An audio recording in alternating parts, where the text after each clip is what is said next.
We're live. And we're live. I kind of missed the go Yay! live countdown party music for 5 minutes before we actually get to say something. Just like a little party over Yeah. here. We need to put James's rap on here. Yeah. Oh, yeah, that's gonna be awesome. Now I just had a really good idea. I need to speak to James. We need to put an Avocado Labs rap. Yes, I agree with that. So, hey everyone, how you doing? Shortly we'll be presenting Jessica. I'm super excited to have her here, but I'm not going to give away any spoilers just yet.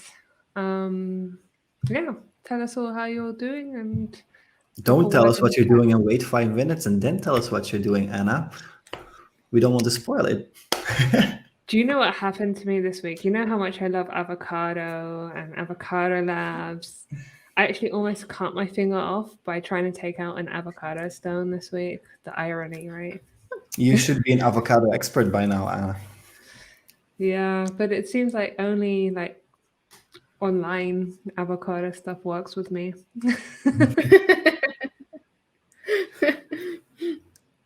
Oh yeah, and how are you, Sam?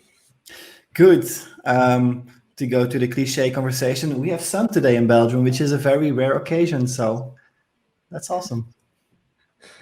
Oh, that's cool. He's sunny too, actually. It's a beautiful, beautiful day outside, and I'm probably not gonna enjoy it. Yeah. Yeah, Staying here it's also inside. sunny. So would you look at that? 3 times sun. So I'm clicking around because I'm trying to find my screen here. If you can hear a lot of clicking, I'm sorry. I do apologize. I can see your screen appearing, so we're on the right track. Yes. Cool. So let's see who's in the chat today. Anyone up for saying hi to us? Anyone there? Anyone watching? I always forget to mute Twitch. Oh, Ben's here. Hey, Ben. If you feel like popping in live, you can always pop in live and say hi to. Ben's one of our I think he's amazing sleepy. It's really late there, right, Ben? Yeah. For those of you who don't know Ben, he's one of our developer advocates and he's based in Melbourne. I was going to say Sydney and I was like, oh dear.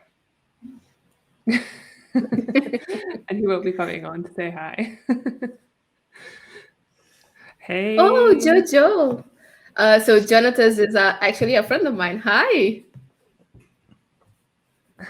Hello. I'm so excited. I have friends watching. Of course you do, Jess. Yes, I spammed everybody. Hey, come and watch. We are lucky to have Jess around. We are. You can't imagine how lucky I feel. Cool. So I feel like people really want to talk to you already. So I'm gonna do the intro. Oh, there's someone called Anna, just like me. Hi, Anna. Also a friend of mine. Hi. I'm gonna do the quick intro of Avocado Labs and get rid of that boring stuff, and then we'll get all to Jessica in a minute. And James is there. James, I said it to Ben. If you want to come in live, feel free to come say hi live and join in if you want. Right, boring part. I promise I'll keep it nice and short. It's just for those of you who don't know what Avocado Labs, we do this because we want to connect with the community. We also want to bring quality content to the comfort of your own homes. Obviously, during a pandemic, that is a lot more beneficial, but we want to keep this going post-pandemic too, because we know that not all of us like or want to go to conferences and meetups. So we hope to be around, and James is going to be hopping on in 2 minutes, so that's cool. And I need to remember how to click. There we go. Sam, do you want to do this one? Yep. So, hey, everybody. You've already met Anna. And together with all the people here on screen, we are part of the Auth0 developer relations team. My name is Sam. And you can see Jess on screen, and maybe James will pop up. Ben is in the chat, and maybe some other people from our team are also joining or following along. So, hey, everybody. Avocado Labs is powered by Auth0 because we get the time and the opportunity to organize these calls, these events during our working times. So thank you very much, Auth0. And we do have an identity podcast because, after all, Auth0 is an identity company. So if you're interested in that and you're a developer, feel free to check out this podcast by Victorio. It's really, really engaging. I really enjoy it. So we have a code of conduct, and you can find the code of conduct on avocadolabs.dev/code of conduct, and we will enforce this code of conduct. So please keep it nice in the chat and be as welcoming as you can for everybody, so everybody can have a good time. And like I put it, treat others just how you'd like to be treated. So yes. Right. I told you it would be quick, so we're quick. Now, we've got the star of the show on here, and I'm going to stop my screen share, otherwise I'm going to get distracted. There we go. Jessica. Hi. Welcome to Avocado Labs. Welcome to Auth0. Welcome everywhere. Like, we're so happy to have you. Me too. I'm very, very happy to be here. So excited. I even woke up early today just because of this. Oh, that's amazing. And so, Jessica, for people to know you, why don't you tell us a little bit about yourself? Okay, so that's a hard one because I like to talk a lot. Oh, well, I've been a data scientist, I've been a developer, and now I'm a developer advocate. So I'm here to help devs, and I joined Auth0. I'm part of Anna, Sam, and everybody else's team. I'm very happy to be here. I also like to knit, play games, and do cross-stitching. And you can see here some of my work. Look, this is the Pyladies logo, and it's very cute. Where do I make my order? I'm going to hand stitch something for every one of you whenever we get to meet in person. So stay tuned. Cool. I love how you said that you're basically part of Anna, myself, but everybody's team, and that's kind of what we are. We're the team for every developer out there. So it's very nicely put. Yes, I think so too. And we've got half the team are involved in this with Ben in the chat. What's up, Jess? What's up, everyone? I kind of snuck in the background. Yeah, this is a whole different angle for you, James. This is my YouTube video with my real camera. I'm struggling to find the good side. This is a good camera. I don't know if it's my good side or just the camera. It's looking good. Thank you. Yeah, it's good. I see a lot of my friends in the chat, and I'm getting so distracted because I want to say hi to everybody. You should. Yeah. Hi, everybody. Oi, Julia. Oi, Jonathan. Oi, Gusti. Oh, Ana. Oh, Cici. So cute. I'm sorry, I went to Portuguese over there. I think that just gave something very big away about Jess. So Jess is based in Brazil, and you're from Brazil, right? Yes, I'm Brazilian. 100%? Yes, 100% Brazilian. I am looking forward to learning some Portuguese. Fun fact, where I live, we kind of speak a mixture of Portuguese and Spanish because we live so close to Portugal. It's called Galicia. But yeah, it's completely different to Brazilian Portuguese. Cool. So you said that you cross-stitch a Pylady out there. I think that gives another little hint away about you, huh? Yeah, I'm a Pylady. For those who don't know and they are watching, Pylady is like this community inside of the Python community that is focused on diversity and inclusion and talking about Python. So we are all ladies talking about Python and helping each other, like to find ourselves in this middle of this chaos of technology that is going on. So yeah, that's it. That's super awesome. And as James jumped on, I'm gonna see if he has any questions for you. Oh no! I was just supposed to be here quietly in the background. No, not gonna happen. Yeah, sure. Well, so you already kind of hinted at the Python stuff. Thanks, Ben, for the no pressure. Do you have any things that are top of mind for you that you want to work on first? Hint, I think you do, but I want to hear more about it, and I think other people should too. So what are you looking to do in your first couple of weeks, couple of months on the job? Oh, cool. That's awesome question because I'm doing what I'm calling a Python research project.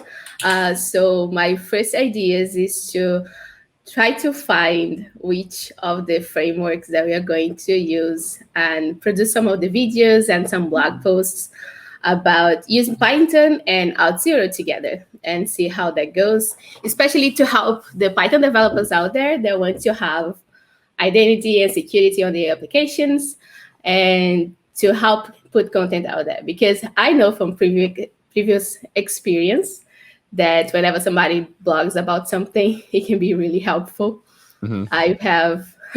I have been one of those persons looking like, oh my God, how do I do this? And find somebody a blog about it, and it would help me a lot.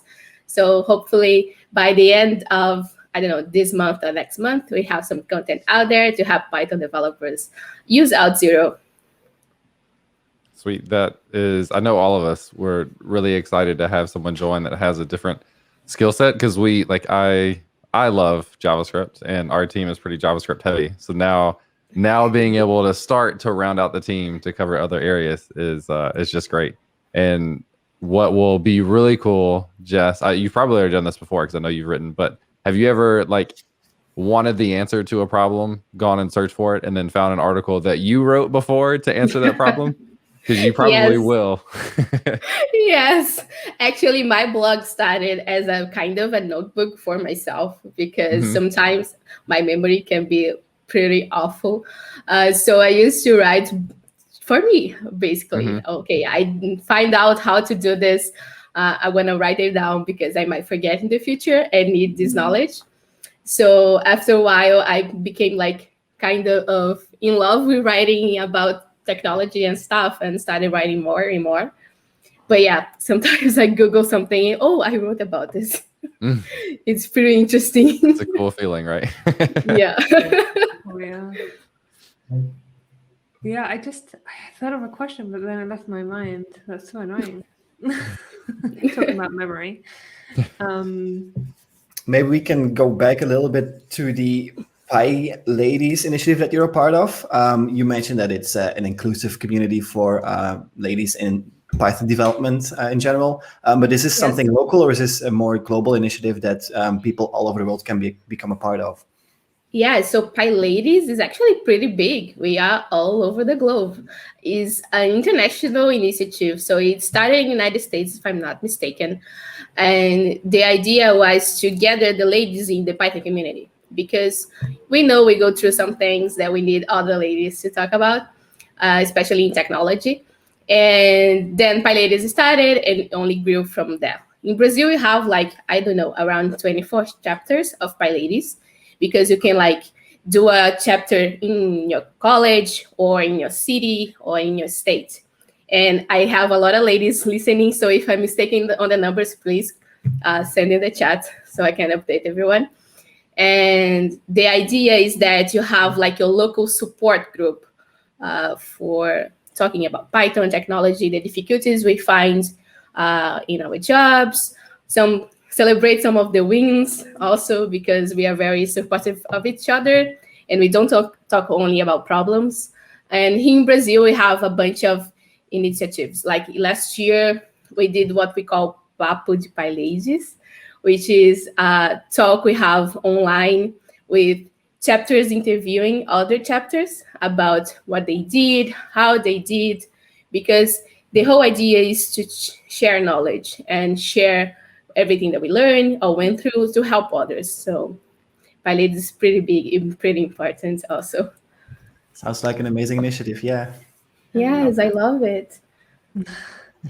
So I remember continuing with the Python community. I remember last week you were talking about how important the Python community is to you and how special it is. So share your thoughts on that. Yeah, the Python community is amazing, and I'm very biased to it because everything that I got in my life today, I could say, comes from the Python community. So my best friends are from the Python community. My boyfriend is from the Python community. The first Python Brazil, which is the PyCon from Brazil, I attended. I twisted my ankle, and people helped me during the whole event, like with piggyback rides or pushing the wheel, the chair that I was, so I could get along. They did a crowdfunding to get me crutches. It was so amazing, and I kind of fell in love with the community during college.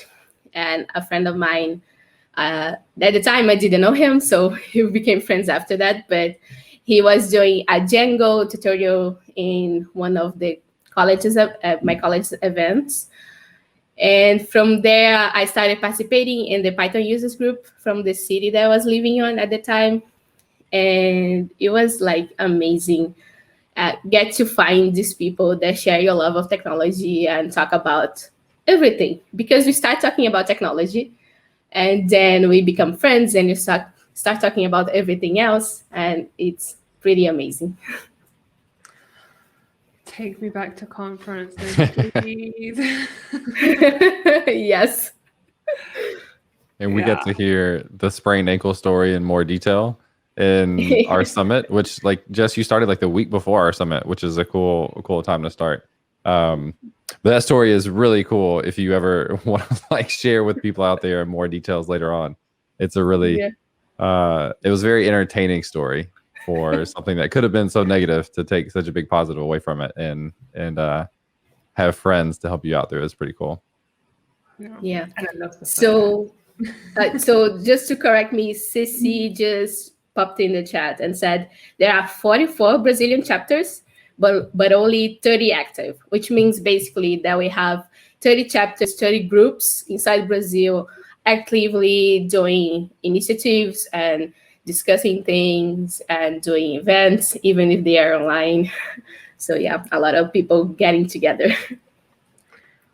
That's super impressive, especially during like these times where everything is online, because I feel like it's even harder to like stay active now while we can't like meet up in person and have that kind of interaction, right? That's really Yes. And you have some kind of infrastructure things to like get past us. Like internet in Brazil is not so good depending on where you live. And it's pretty amazing that all these ladies can find the time and the resources to get together, even if it's virtually, right? Definitely.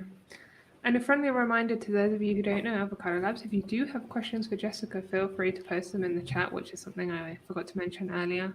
And we will bring them up on the screen and ask them to Jessica live. So feel free to do that. And yeah, right. I just remembered what I wanted to talk to you about. And it was actually your podcast, Pyladies. So tell us more about this podcast, because I feel like we could use a podcaster on the team. So yeah, actually one of the people that helped me found Pyladies, we found together, was three of us, is in the chat. I believe he's watching. So hi Gusti, how are you doing? And the thing is, I had like these two friends, Gustavo and Leticia. We talked about data science. We were one of the data scientists of our little group of friends. And yeah, we started Pyladies basically to give back to the community, because even though I speak English, most of Brazil don't. And it's very hard for people to find content about technology, and particularly about data science a couple of years ago. And we wanted to give back to the community, because we are pretty privileged that we got to learn, and we could read English and listen to English and find everything that we needed. So we thought, okay, so we know a lot of things about data science. We also know a lot of people that do data science, and we want to share what we know with the community. So that's how Pizza started. And the first episode, we had like these rules that we wanted to have fun, and we wanted like to be a chat, like we were going to the bar and talk to a friend of ours. Turns out it didn't follow the bar idea, but it always was a chat. And we always bring someone that knows a little bit of the data science world, because I don't know if you know this, but data science is pretty big, and it has all these little areas inside of it.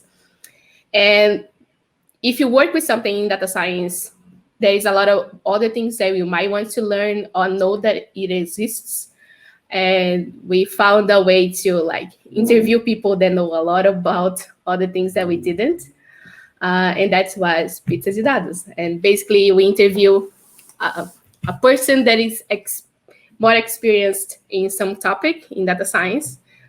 And we get to like take our doubts and say, oh, can you like tell me how we fix this, or tell me how you did this? And it's pretty awesome.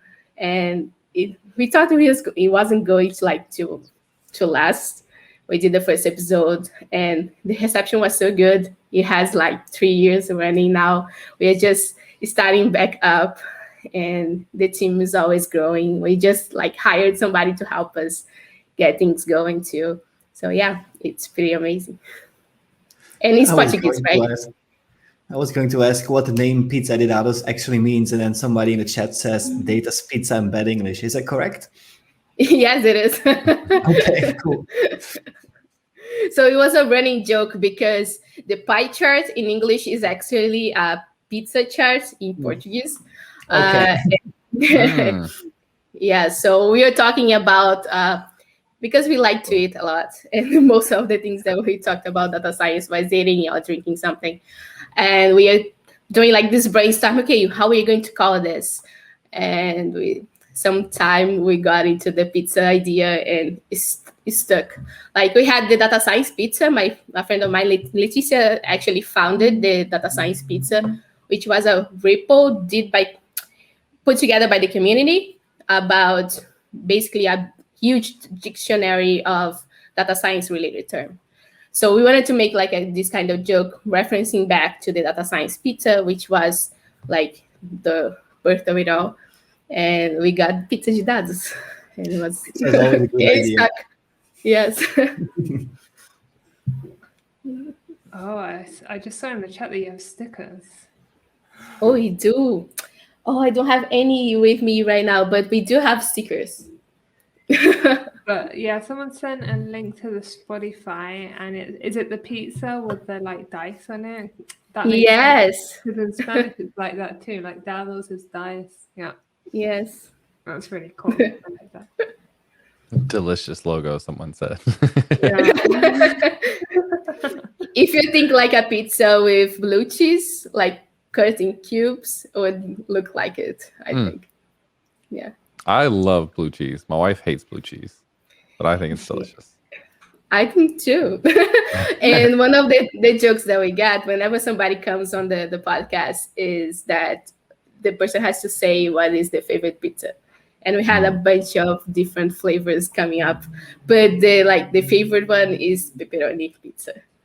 Pepperoni. Just a cute, yeah. Is that your favorite too? Yeah, I love it. Sweet. Anna, Sam, what are your favorite pizzas? It's a very difficult question. Can pizza be an answer? Just pizza in general. Yeah. That works. I love pizza. Like, just pizza's fine. Mm-hmm. I think my favorite would have gorgonzola and pancetta on it. Sounds Which is good. blue cheese and Italian bacon. I think Yeah, roughly Yeah. translated. I like that. That sounds so good. I'm starting to get very hungry, actually. So. I actually really like spinach on a pizza. Are you really? Yeah. Any particular toppings with it? Cheese, lots of cheese. We started with Python. We ended up with pizza. We've covered everything we need to. The most important topics. Pizza. People are getting hungry. Maybe we're gonna have to start sending out pizzas to people. Oh, please. I like the idea. Instead of swag giveaways, we do pizza giveaways. Might be a new thing. I would participate for pizza. But like not just like the pizza you typically get at a meetup. You know, when they order like whatever is the cheapest place around, like nicer quality pizza. I would work hard for that.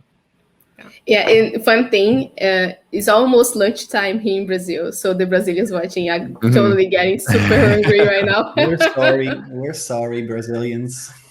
Okay, so switching topic to something that's not pizza related.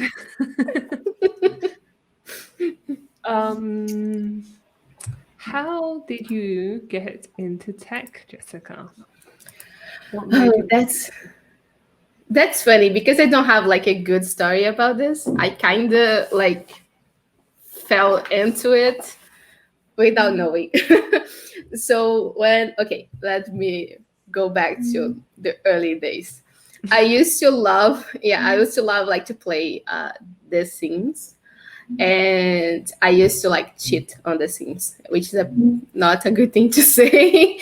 But you know, when you like put in the codes to have like this huge amount of money and you can build your little houses in The Sims, that's what I used to do. Later, I found out there was some kind of coding involved in this, but that only happened like this like light moment only happened when I was in college and I already knew I wanted to code. And the thing is, I started to know what code was in college. So I picked my subject for college to study, and it was a mix of computer science and medicine, basically. So if you had like half of the doctor's college stuff and you mix it with the computer science, you would have biomedical informatics, which is what I did. And I didn't know anything about coding, not a thing. I didn't know that coding was a thing, actually. And I fell into it in college, but I didn't kind of love it. It was just like a means to an end in the beginning. And after a while, like, I don't know, maybe 3 years into college, I kind of fell in love with it. And most of it is because I really started to understand what is coding and how to code. Because you see, they don't teach like coding or programming in Python, which is one of my favorite languages. They teach it in C and C++ and things like this that are not that friendly for the beginner developer out there. And then once I started seeing like Python community, I really liked it. And the first time that I realized that coding was one thing that I wanted to do is actually when I was doing an internship. And I'm pretty privileged that I got to do this internship in New York at the Cornell Medical Hospital they have there. They do also research about cancer stem cells analysis. Basically, my background is in data science. And I every day going to the hospital to do some data analysis and writing code for it kind of gave me like the click on, oh, see, this is interesting. This is good. I want to do this for a living. And after that, I got closer to the Python community because I was already going to the group eyes and things like this, like the Python users group, which I think is Pugs in English. And I kind of fell in love with the community because I came for the language, but I stayed for the community. And things kind of worked out after that. I got my first internship, was coding in Python with Django with a very good friend of mine. And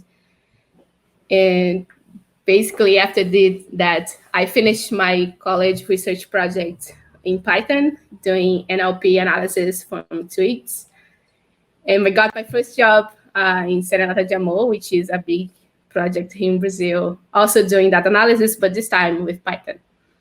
Because the first time that actually I was doing data analysis was with R language, which I thought was pretty fun too, but okay, this is a running discussion. And that's how I got into coding. That is a good story. So never say your story isn't good. I think it's pretty long. And I know some other great stories like, oh, I started coding when I was 15 doing my blog or something. I was like, oh, that's so cool. I didn't even know what coding was until I was 18. Me neither.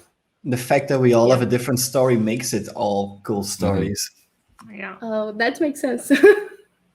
I had no idea. I almost took a computer science class in high school, but I was a 4-year orchestra student, and they were at the same class time my senior year, so I didn't take it. And then I declared computer science in college and had no idea what it was. I just didn't know what to pick as a major, and thankfully I liked it, but I had no idea what programming was until I got into class. Yeah.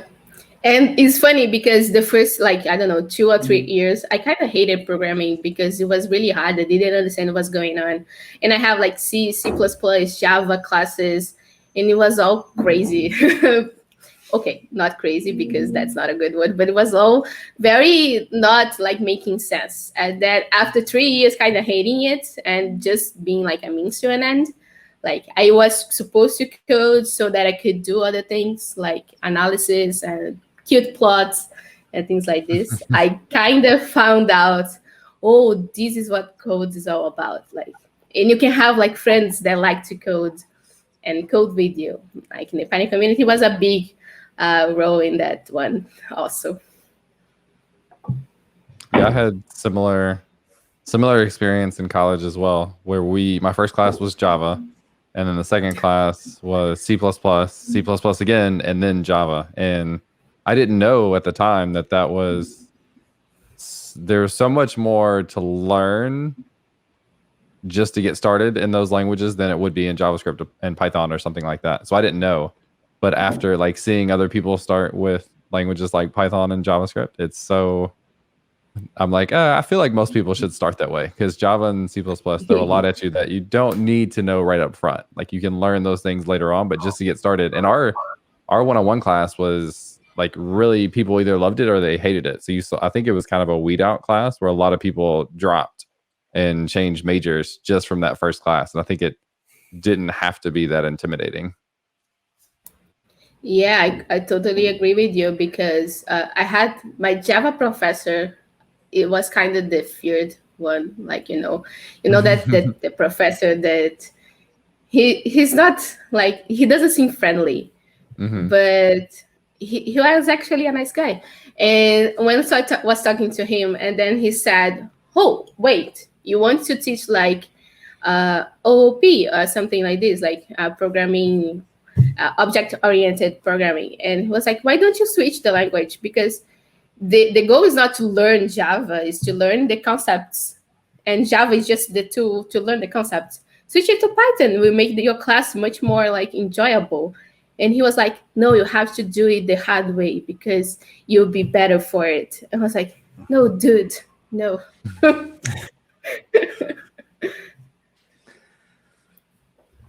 What did you say, James, that you did for 4 years? I didn't quite catch that, sorry. Before doing your college. Orchestra. I played the violin for 4 years. That's so cool. Well, actually, up until I played it through high school. So I started in 5th grade. So I played it for 10 years, I guess, or something, however long that is. So I wasn't willing to give up my last year in orchestra to do computer science. So I'm learning so much about my colleagues here. I know, right? So you can rap and play the violin. You do them together?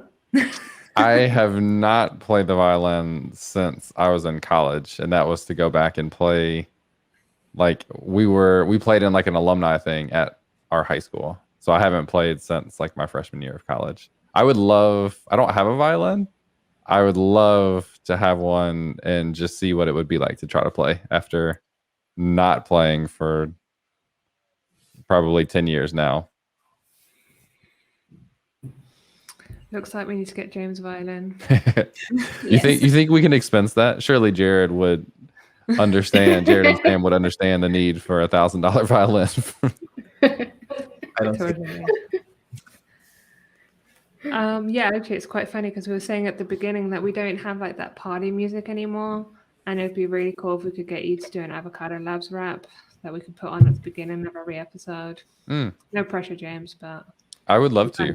If you, well, so this is not the time to share this necessarily because it's more about Jess, but I just did an intro rap for a podcast that I just launched, so we can talk about it later and I'll share it with you.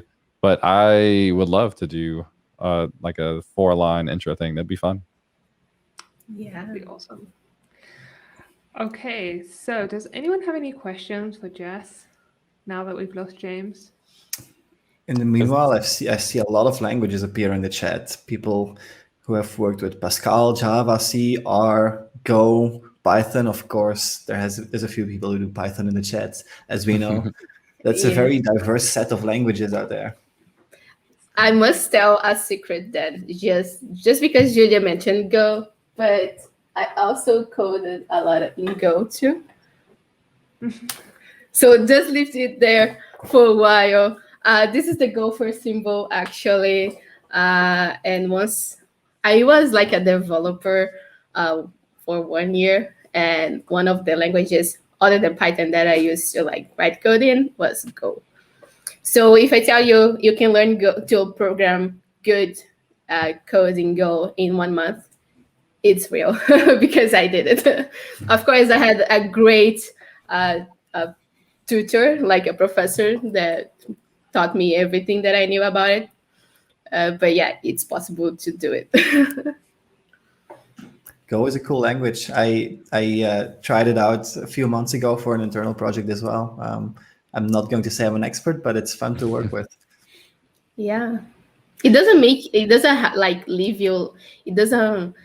Okay, so you can make much mistakes that you usually do with non static typing languages because Go doesn't allow you to. No. So I think that's a pretty interesting thing. And I would if I was like a professor in college or something, I would switch from C to Go just because it would be much more fun. Sam, what's the internal thing you worked on that's in Go? There was a demo API for a presentation that Anna and me were working on about web application security. So I started building that API in Go, but then it turned out to be too secure that I rewrote it in Node because it was a presentation about web application security. So I wanted to demonstrate certain things that can go wrong with APIs as well. Because it was too secure. Yes. The fact We're that trying to be hackers, you know. That's hilarious. Stop being so good, programming language. Well, it's just because you don't have that much room for making certain mistakes. Yeah. That's hilarious. It avoids certain things that can go wrong. Mm-hmm. Yeah. So, Jess, do you have anything that you'd like to ask us, maybe? Oh, I don't know. I didn't think about it. Start with Sam Sam. is like going, no. Definitely start with Sam. Okay, Sam.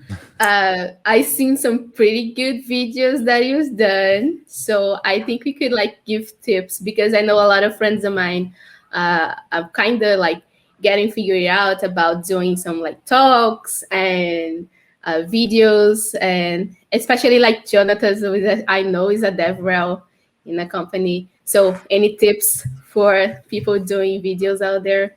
No. I am. I know the videos you're talking about, and those are all silly videos that I've made for internal summits and for certain other things. And I like to do silly videos, but I have no tips on how to do serious videos, which you can actually use for your job, because I'm not so serious most of the time. But Sam, you can use the non-serious videos. Yes. Well, I don't have any tips for that either. I just do what I think is funny, and then it turns out that some people like those videos. Turns out that all of us like those videos. Yeah, right. I think a very high whole percentage. Audience that is here today would appreciate a video of those. Maybe one day I'll make a video for Avocado Labs and we'll stream it on Avocado Labs, and then the whole world gets to see my my silly video side. Yeah. So I mentioned this. Yeah, it does. I mentioned this because when I was like researching the team that was going to join, I came across the theater video, like the Here Have a Cookie video, which is basically Sam and Anna talking about security and going like, oh, here, have a cookie. And I think that's amazing actually, because it's very like easy to relate to the content, and I think it gets stuck in your head. And oh, now I understand how cookies work, and I think that's awesome. I still use that "here have a cookie" phrase once in a while in different contexts, so that definitely sticks. Yeah. Yeah, my family was not impressed that I didn't leave any cookies behind after that session. You imagine why. Anna, I can just imagine Anna and Sam like practicing that, and Anna like takes a bite of a cookie, and she's like, "No, that wasn't good enough. One more." Another bite of a cookie. One more. Another bite of a cookie until all the cookies are gone. I put a link to that video in the chat for anybody that's interested. You should definitely check it out if you want to see. There's a fun fact about the cookies, and that is that Anna and me really try to get the same cookies, even though we're not based in the same country. So we went to both to the same store, or the same brand of store, same. I don't remember which store. Was it Little, Anna? Yeah, it was Little. I think we both went to Little, which we have in both our countries, and then bought the same cookies. That's great. And to make it extra authentic. The reason that I knew that they had those cookies in your Lidl, because it depends what country you're in, Lidl changes their products, is because I lived in Belgium before. So I knew that they had those cookies because I had them. But yeah, the problem was that when you eat, like for the video, when I took a bite of one cookie, I couldn't reuse that cookie. So then I had like 10 cookies that were bitten into it. I had to finish them, you know. Okay. Enough about cookies. We're talking a lot about food today. Well, I think it's the lunchtime thing. My mind refers to food. I don't know what happens. And I can't believe everyone in the audience being so shy and not asking any questions. Okay, what I think is happening is because all of the audience is my friends and they all know a lot about me. Well, if you don't have a question for Jess, you can also ask one of us something, or maybe you can. But friends are perfect for asking questions. Ask a question that you know about Jess that you think might be interesting for everyone. Yes, that's a good idea. Just not something embarrassing, please, people. Yeah, I can see some people are laughing. Oh, someone's ordering a pizza. Can you order one for over here too, please? I saw earlier in the chat that you also are an Animal Crossing expert, Jess. Is that true? Oh, kinda. Do you have any other favorite games, or are you really into Animal Crossing at the moment?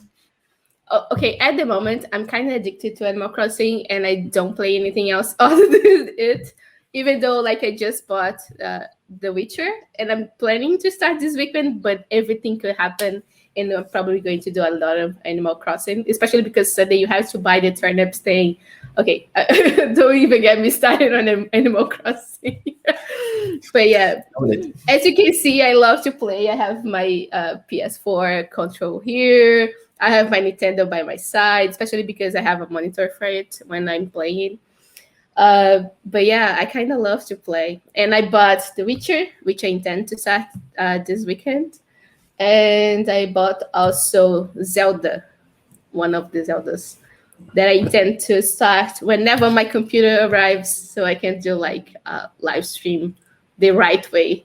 Because I have all this setup in OBS with like this background and cute things, but I don't have a computer. Basically, I'm waiting for it to arrive. Did you order like a streaming computer, like a real powerful desktop? Yeah, something like, I don't know, a Mac something, Okay. Mac M1 thing. Oh, cool. Mac Mini? Yeah. No, actually, my boyfriend has a Mini, but I have one. I was going to do a Mac Air, but I had to cancel the order and I re-ordered again, and I don't remember. I have to like pick another one. Yeah. Yeah. So one question just came in for you, Jess. I'm going to put it up on the screen. And it's, do you have someone who inspires you? Pyladies, and she's my friend. And I have a lot of people. Especially, okay, so one of the good things to have good friends in technology is that you have a lot of support groups. And I have a couple of women support groups. That's why I call my friends groups on Telegram, especially. And they all kind of inspire me because my friends are the best, basically. Okay, so they are very hardworking people, and they are very focused on getting like to their best selves. And I have to close this chat because I get distracted. And my friends are my most inspirational people because I get to know them and I get to ask questions and I get to see their progress, and they help me also. So it's kind of very mutual thing when you find someone that's very interested that you succeed and you are interested that the person succeeds. And I have like a 3 or 4 women groups, like very close knit group of friends with 4. The biggest one actually has like 9 people in it. So yeah, the people that inspire me are my best friends, and you all know who you are if you're watching, because I told them many times before. That's amazing. That's what friends are for. Yeah, I agree with that. Oh, this is a good one. Because we've been talking about James playing instruments. How many instruments do you play and what are they? That's no fun because that's my boyfriend actually. Hello, James. So he's in his office, I'm in mine, and he's watching. It's kind of a weird thing. So I know the basics of ukulele because I learned from YouTube, which is his ukulele, but borrowed it for I don't know, a couple of months. Oh, it's a green one, so cute. And I know the basics of ukulele. I started learning the keyboard now, which has been pretty interesting, but I kind of stopped because I started before I joined, and now I joined Auth0, and I'm focusing on the new job, and there's all these new things to learn. And I'm doing like trying to learn the keyboard, and I intend to go back to it this weekend also. So I'm going to divide myself into the Witcher and the keyboards. So now the count is on 2 instruments. Maybe we can like set up a band. We should definitely start a Auth0 DevRel band. I think there's a bunch of people who play at least one instrument or are willing to rap/sing. Not sing. And then Jess's boyfriend is also asking you, Sam, how many instruments do you play and what are they? Because obviously we can see a guitar behind you and you just pulled out a ukulele. Yeah. Yep. So I started out playing the saxophone. I'm Belgian. It's invented by a Belgian person, so it's kind of big over here. When I was young, then I switched to guitar. So I've been playing guitar since I was 15 or so. I'm not going to say how old I am now, but it's quite a few years already. And then I have a drum upstairs. I have the ukulele, which I don't use that often. And I recently bought some modular synthesizers and a keyboard just to make some noise and annoy my cat/neighbors. I think that's all instruments I have or know how to use, at least the basics of. Awesome. I have a question for Anna actually, but I think my internet is going crazy. No, we can hear you. Yeah. Okay, cool. Because the thing that I'm getting is cracking up. So Anna, do you play any instruments? I used to when I was young, but I haven't since. I used to play the piano, but that was a very long time ago. Fun fact is though that my 6-year-old is actually learning to play the piano now too, but she wants to switch to guitar and thinks that all of my colleagues that play the guitar, she knows that you play, Sam, are like the coolest. So yeah, she wants to play the guitar now. That's cool.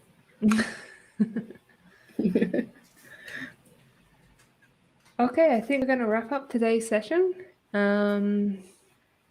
We've been talking for quite a bit. Time really flies. It's been nice to get to know Jess a little bit. Yes. And to see how many friends are popping into the chat just to come say hi. That's really nice to see. That is really cool. Yes, I'm very happy that everybody's here. It's because you're so awesome, Jess. Okay, so thanks everyone for joining today. We will let you know about next week's episode, which is still in process. If you would like to be on Avocado Labs or know of anyone who might be a good candidate to come on, say hi, whether it's a talk or a panel discussion, feel free to DM us either one of our Twitter handles or at avocado_labs. And yeah, if you follow us there too, you'll also be notified about upcoming episodes. And hopefully you'll see more of Jess on here too now that she's part of the team. And you'll always see James doing one of his streams. Me and Sam popping up from time to time. So thank you all for coming today, and we wish you a really great day. Go have lunch. Yeah. So Go get some pizza. Yeah. Pizza for everybody. Yes. bye. See ya. Bye.